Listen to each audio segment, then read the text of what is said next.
اعوذ باللہ من الشیطان الرجیم بسم اللہ الرحمن الرحیم اللہم صلی علی محمد و آل محمد وعجل فرجہم۔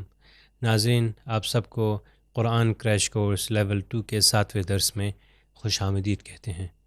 امام علی علیہ السلام فرماتے ہیں الا ان فیہ علم ما یأتی والحدیث عن الماضی والدواء دائکم ونظم ما بینکم، کہ جس کا مفہوم یہ ہے کہ جان لو کہ اس قرآن میں آئندہ یعنی مستقبل کا علم ہے، گزشتہ کی خبر ہے، اور آپ لوگ کے دردوں کی اور نظم کا علاج ہے۔ تو جب امام نے یہ فرمایا تو کیوں نہ ہم اپنے درد کا، اپنی روحی بیماریوں کا علاج اور اپنے نظم کو، بے نظمی کا علاج جو ہے وہ قرآن سے ڈھونڈیں۔ تو انشاءاللہ امید ہے کہ ہم قرآن سے زیادہ استفادہ اور اس سے فائدہ اٹھائیں اور اس کو زیادہ سے زیادہ پڑھیں، تلاوت کریں، اور پھر اس کے مفاہیم کی طرف جائیں کہ جہاں پر ہم قرآن کے الفاظ کو سمجھ سکیں۔ ہم نے اپنے گزشتہ لیسن میں، جیسا کہ آپ کو یاد ہوگا، حروف شمسی اور قمری کے بارے میں گفتگو کی۔ ہم نے بتایا کہ حروف شمسی 14 حروف ہیں اور حروف قمری بھی 14 حروف ہیں۔ حروف شمسی میں الف لام نہیں پڑھا جاتا، جیسے والشمسی لام نہیں پڑھا گیا، مگر حروف قمری میں والقمری آپ دیکھیے لام جو ہے وہ پڑھا گیا تھا۔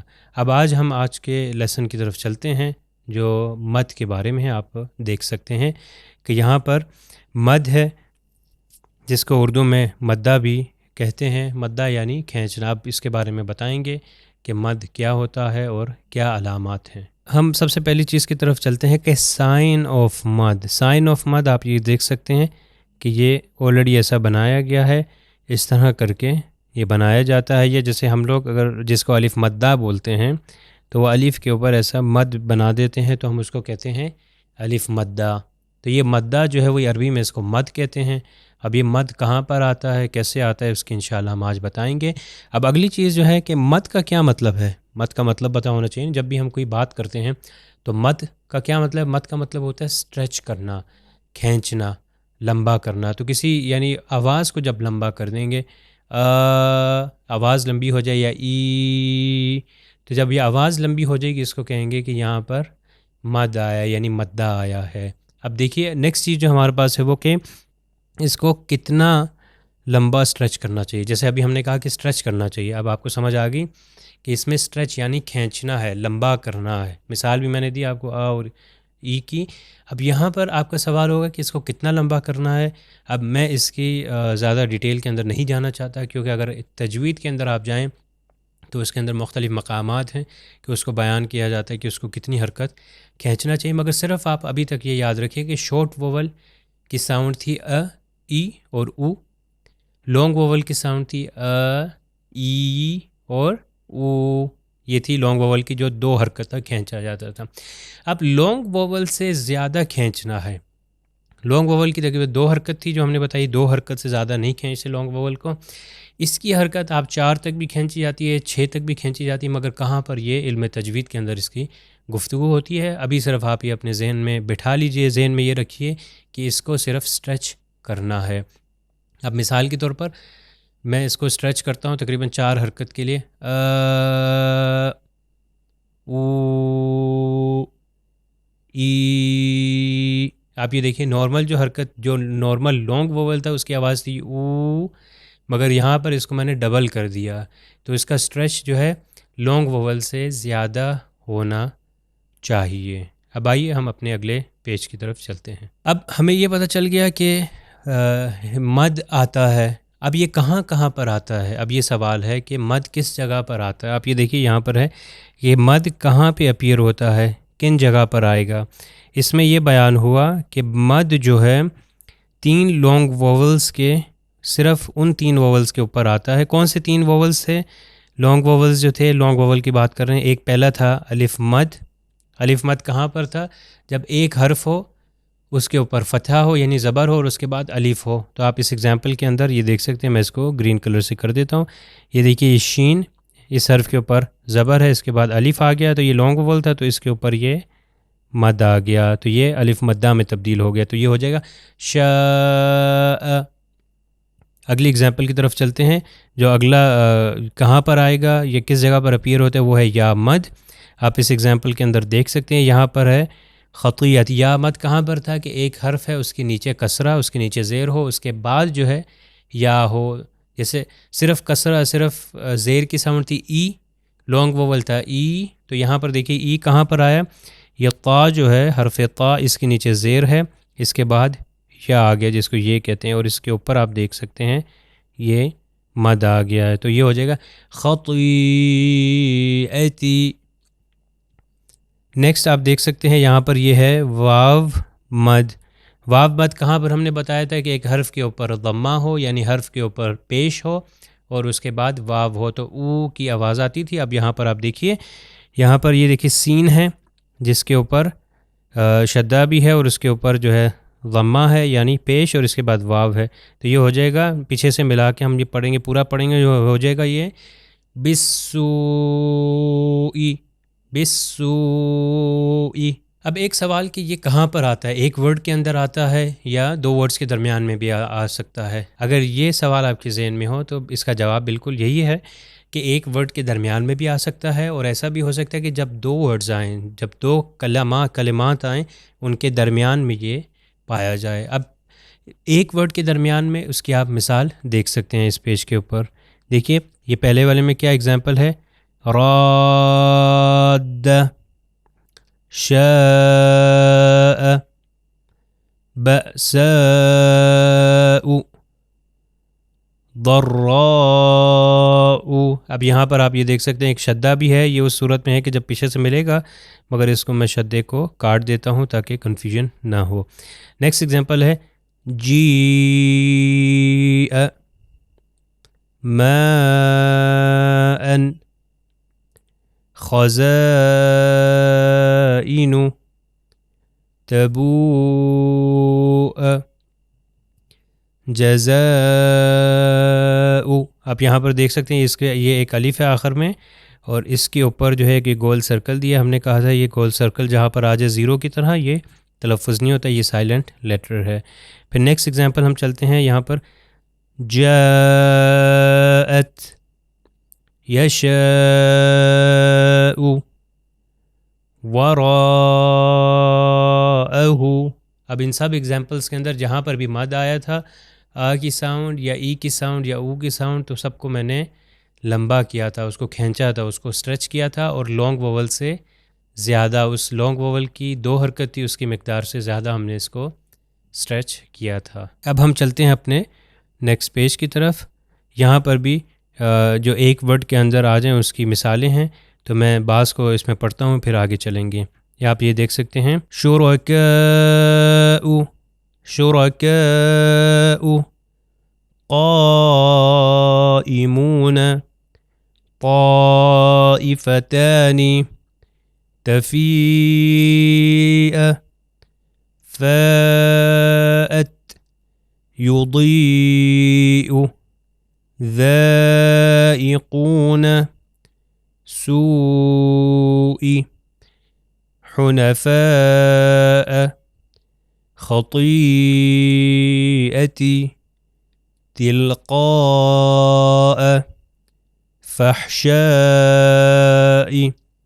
تو یہ ہمارے پاس یہ ایک ورڈ کی جو ایگزامپلس تھی. اب ہم اپنے نیکسٹ پیج کی طرف چلتے ہیں. اس پیج پہ آپ دیکھ سکتے ہیں کہ یہاں پر بٹوین 2 ورڈس یعنی 2 ورڈس کے درمیان میں جب یہ آئے گا تو کیسے ہوگا. آپ یہاں پر دیکھیے یہ پہلی ایگزامپل میں یہ 2 ورڈس کے درمیان میں یہ آپ کو مد یہاں پر دیا گیا ہے جو کہ مدہ ہے. تو یہ ہو جائے گا لعلی ارجع. پھر آپ نیچے یہ دیکھ سکتے ہیں اس کے اندر یہ دوبارہ 2 کے درمیان میں قالوا آمنا.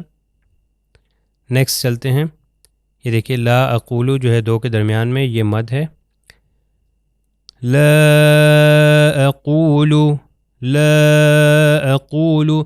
اگر میں اس کو صرف لانگ ووول کی طرح کھینچ چکا ہوں لا اقولو تو اس کا مطلب ہے کہ مد جو ہے آیا اس کو میں ادا نہیں کر رہا.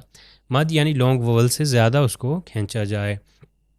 اگر لانگ ووول کی طرح کھینچ چکا ہوگا لا اقولو مگر یہاں پر مد ہے تو اس کو تھوڑا اور لمبا ہو جائے گا لا اقولو. اب یہ دیکھیں اس پیج پہ ایک اور اگزامپل دیکھتے ہیں پھر ہم اپنے نیکسٹ پیج کی طرف چلتے ہیں. یہ دیکھیں اس کے درمیان میں آیا ہو جائے گا اقسطوا ان اللہ. اب ہم چلتے ہیں اپنی بعض آیات کی طرف. یہ آیت آپ دیکھ سکتے ہیں، اس کے اندر آپ دیکھیے کہ کہاں پر آیا ہے. میں اس کو مارک کر دیتا ہوں اور پھر میں اس کی تلاوت کروں گا. یہ دیکھیے فَعْلَمُوا کے بعد انا، تو یہ فَعْلَمُوا انا کے درمیان میں جو ہے ایک یہ مد ہے. تو میں جب اس کی تلاوت کروں گا تو آپ اس کو غور سے ملاحظہ فرمائیے اور دیکھتے رہیے کہ میں یہاں پر اسٹریچ کروں گا، اس کو لمبا کروں گا. بسم اللہ الرحمن الرحیم. فَإِن زَلَلْتُم مِّن بَعْدِ مَا جَاءَتْهُمُ الْبَيِّنَاتُ فَاعْلَمُوا أَنَّ اللَّهَ عَزِيزٌ حَكِيمٌ. اب اس کو لمبا کیسے؟ فَاعْلَمُوا أَنَّ اللَّهَ عَزِيزٌ حَكِيمٌ. جی آپ یہ سوچ رہے ہوں گے کہ اس کے اندر ایک اور بھی ورڈ جو ہے جس کو ریڈ کیا گیا، اور آپ نے بالکل صحیح دیکھا کہ اس ورڈ کے درمیان میں، یعنی ایک ورڈ کے درمیان میں یہ مد آیا تھا، اور اس والی اگزامپل میں دو ورڈز کے درمیان میں. تو اس پیج پہ آپ نے اس چیز کو ملاحظہ کیا. اب میں چلتا ہوں نیکسٹ آیت کی طرف، جس کے اندر آپ یہ دیکھ سکتے ہیں کہ اس آیت کو میں جب پڑھوں گا تو اس کے اندر کتنی جگہ پر ہے. میں پہلے مارک کر دیتا ہوں. یہ ریڈ آلریڈی ہوا ہے، تو اس کو آپ یہ دیکھ سکتے ہیں انی اریدو اس کے درمیان میں، پھر ایک ورڈ کے درمیان میں یہ، پھر یہ دوبارہ ایک ورڈ کے درمیان میں. تو اس کی میں تلاوت کرتا ہوں، آپ غور سے سنیے اور دیکھیے کہ جہاں پر یہ لونگ ہے تو میں اس کو کیسے اسٹریچ کرتا ہوں. بسم اللہ الرحمن الرحیم. انی اريد ان تبوء بإثمي وإثمك فتكون من أصحاب النار وذلك جزاء الظالمین. دیکھیں جزاء کو کیا کیا؟ جزاء الظالمین. یا پہلی والی ایگزامپل سب سے پہلی آیت کا جو سٹارٹ تھا انی کو لمبا کیا، انی اریدو. یا اگلی ایگزامپل انتبوء کو انتبوء. تو یہاں پر ہماری جو ایگزامپل تھی ان کو لمبا کیا. آپ یہ دیکھ سکتے ہیں ایک اور چیز اس کے اندر اگر آپ ملاحظہ کریں، اس کے اندر دیکھیں اس میں کسرہ کے بعد یا آیا تھا اسٹارٹ میں، ٹھیک ہے. تو یہ کسرہ کے بعد یا آیا تھا، ای کی آواز لمبی ہو گئی، اس کے اندر او کی آواز لمبی ہوئی، اور اس ایگزامپل میں لاسٹ والی میں آ کی آواز جو ہے وہ لمبی ہوئی ہے. اب ہم چلتے ہیں اپنے اگلے پیج کی طرف. یہاں پر آپ دیکھ سکتے ہیں کہ بعض آیات دی ہیں سورہ حاقہ سے، تو اس کے اندر کتنی بار مد آیا ہے. یہ دیکھیے اس کی پہلی ورس جو ہے، پہلی آیت الحاقہ ملحاقہ. یہاں پر دیکھیے ایک ورڈ کے درمیان میں، اس میں بھی ایک ورڈ کے درمیان میں، پھر اس میں دو ورڈز کے درمیان میں، اور اس میں دوبارہ جو ہے ایک ورڈ کے درمیان میں. یعنی ان تین آیات میں یہ مد جو آیا ہے یا مدہ جس کو کہتے ہیں، یہ 4 بار آیا ہے. تو اس کو میں پروناؤنس کروں گا، آپ یہ دیکھیے غور سے سنیے، اور آواز کے سننے سے ہی پتہ چل جاتا ہے کہ یہ اسٹریچ کیا جا رہا ہے. بسم اللہ الرحمن الرحیم. الحاقة ما الحاقة وما أدراك ما الحاقة. اب یہاں پر دیکھیں وما کو اور لمبا بھی کر سکتے ہیں، وما أدراك ما الحاقة. تو ان تین آیات میں جو 2 لائنز ہیں، اس میں آپ نے 4 مد کی پریکٹس کی ہے. تو آئیے ہم چلتے ہیں، اب تلاوت قرآن کریم سنیں گے اور پھر اس کے بعد واپس آئیں گے، اور آپ انہی آیات کی پریکٹس کیجئے. اور آپ کا ہوم ورک بھی یہی ہے کہ جو سورہ قدر آپ کو جس کی تلاوت آپ سنیں گے، آپ سننے کے ساتھ ساتھ آپ دیکھ سکتے ہیں کہ جو تلاوت کرنے والا قاری ہے وہ کہاں پر لمبا کر رہا ہے، اسٹریچ کر رہا ہے. تو جہاں جہاں پہ لمبا ہو رہا ہے وہاں پر آپ کے لیے واضح ہے کہ وہاں پر مد یعنی مدہ موجود ہے.